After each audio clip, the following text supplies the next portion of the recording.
Nabi Uzair suatu pagi-pagi mengendarai himar keledai.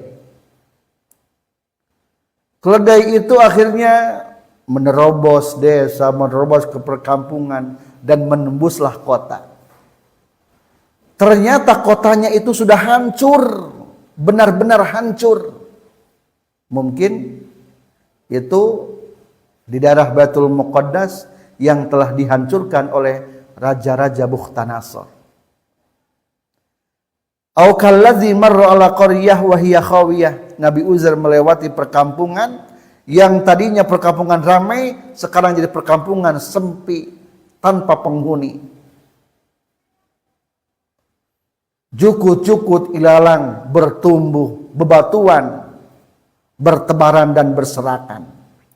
Akhirnya Nabi Uzair berpikir, bagaimana Allah ini akan menghidupkan perkotaan ini yang sudah mati? Anna yuhyi hadhillahu ba'da mautiha. Akhirnya Uzair yang dimatikan, fa amatahu Allahu mi'ata amin tsumma ba'atsa. Nabi Uzair dimatikan oleh Allah. Maksud dimatikan, ditidurkan. Tertidur berapa tahun? Lamanya tertidur Nabi Uzair 100 tahun. Setelah 100 tahun tidur, Allah membangunkan. Ditanya, kam labista, berapa lama kamu tinggal di sini? Jawaban Nabi Uzair, labistu yauman aw ba'da yaum. Kayaknya saya di sini baru sehari atau setengah hari. Kenapa? Tadi berangkat pagi-pagi, terlihat matahari di sebelah ufuk timur, dan sekarang matahari sudah lewat ke sebelah barat. Pertanda ini sudah melewati tengah hari. Kayaknya setengah hari atau seharian lah, udah sore ini. Kata Allah Subhanahu wa taala, bal labista mi'atam. Lihat, ingat Uzair, kamu itu sudah 100 tahun tidur di sini. Kalau tidak percaya, fangdur ila ta'amika wa syarabika lam yatasanna. Lihat perbekalan, makanan dan minuman, coba cicipi, masih utuh tidak? Ternyata lam yatasanna.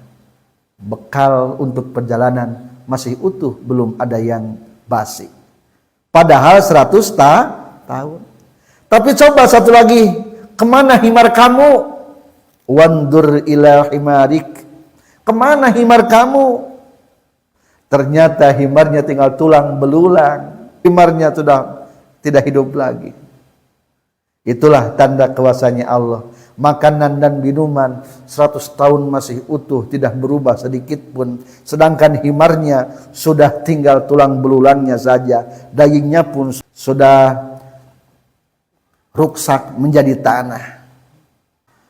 Wangdul ilal izami kaifa nusizuha. Coba lihat tulang belulang itu. Kami akan menyusun kembali. Diperlihatkanlah Uzair, yang tadi Uzair sebelum tidur itu mengatakan bagaimana Allah menghidupkan perkotaan ini. Akhirnya diperlihatkan oleh Allah bagaimana himar itu tersusun tulangnya kembali. Tsumma naksuha lahma. Dan Allah memberikan, memasuki daging-daging kepada himar itu, dan diliputi dengan kulitnya kembali. Utuh lagi himarnya, kembali lagi ke rumah. Tiba-tiba pulang ke rumah, orangnya asing semua. Cucunya yang sudah dulu waktu masih kecil, sekarang sudah kakek-kakek. Lebih kakek daripada Uzair. Akhirnya Uzair datang ke rumahnya, datang ke perkampungannya, tidak diakui. Tidak ada orang yang kenal. Coba bayangkan, 100 tahun meninggalkan perkampungan. Akhirnya ada juga cucunya yang sudah tua, renta. Oh iya, kata kakek-kakek itu, betul, saya ada cerita katanya aku itu punya kakek yang bernama Uzair. Diceritakan dalam kitab Sawi ini. Tapi masa ini Uzairnya masih muda, ari cucuna geus kakek-kakek karena berusia 100 tahun lebih. Tapi menurut cerita orang dahulu bahwa Uzair itu hafal kitab Taurat. Coba buktikan kalau memang kamu Uzair, hafal tidak. Cek Uzair, siapa yang diantara kamu yang hafal kitab Taurat?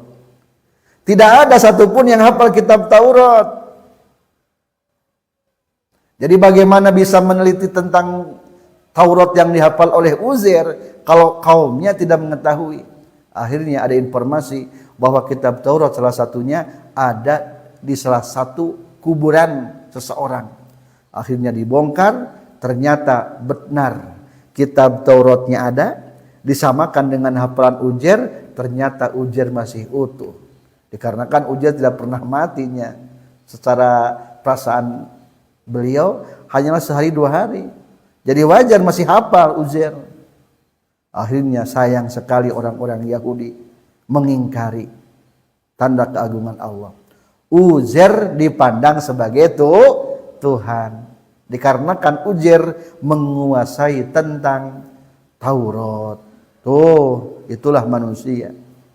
Ketika diberikan keistimewaan salah mengitikadkan. Jadi jelas ada golongan-golongan yang khawarij keluar daripada itikad ahli sunnah wal jamaah yang perlu kita tinggalkan dan waspadai.